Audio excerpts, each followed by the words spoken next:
brief history of the United States of America. Hi, boys and girls, ready to get started? Once upon a time, there were these people in Europe called pilgrims, and they were afraid of being persecuted. So they all got in a boat and sailed to the New World where they wouldn't have to be scared ever again. Oh, I'm so relaxed. I feel so much safer. But as soon as they arrived, they were greeted by savages, and they got scared all over again. So they killed them all. Now, you'd think wiping out a race of people would calm them down, but no. Instead, they started getting frightened of each other. Witch! So they burned witches.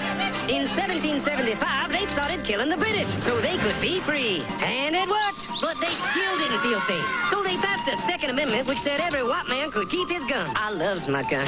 Loves my gun. Which brings us to the genius idea of slavery. You see, boys and girls, the white people back then were also afraid of doing any work. So they went to Africa, kidnapped thousands of black people, brought them back to America, and forced them to work very hard for no money. And I don't mean no money like I work at Walmart and make no money. I mean $0. Nothing. Not a zip. Doing it that way made the USA the richest country in the world. So did having all that money and free help calm the white people down? No way. They got even more afraid. That's because after 200 years of slavery, the black people now outnumbered the white people in many parts of the South. Well, you can pretty much guess what came next. The slaves started rebelling. There were uprisings, and old Master, the head got chopped off. And when white people heard of this, they were freaking out and going, I want to live. Don't kill me, big black man.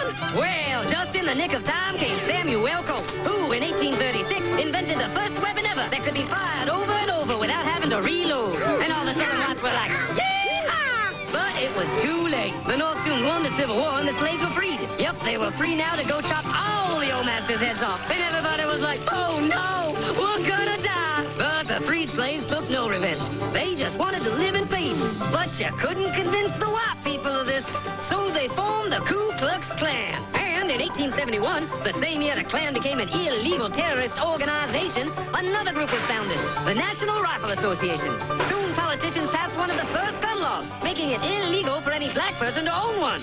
It was a great year for America, the KKK and the NRA. Of course, they had nothing to do with each other, and this was just a coincidence. One group legally promoted responsible gun ownership, and the other group shot and lynched black people. And that's the way it was all the way to 1955, when a black woman broke the law by refusing to move to the back of the bus. White people just couldn't believe it. Why won't she move? What's going on? Man, all hell broke loose. Black people everywhere started demanding their rights, and white people had a major freaky field meltdown, and they were all like, run away! Run away! And they did. They all ran fleeing to the suburbs where it was all white and safe and clean. And they went out and bought 250 million guns and put locks on the doors, alarms in the houses, and gates around the neighborhoods. And finally, they were all safe and secure and snug as a bug.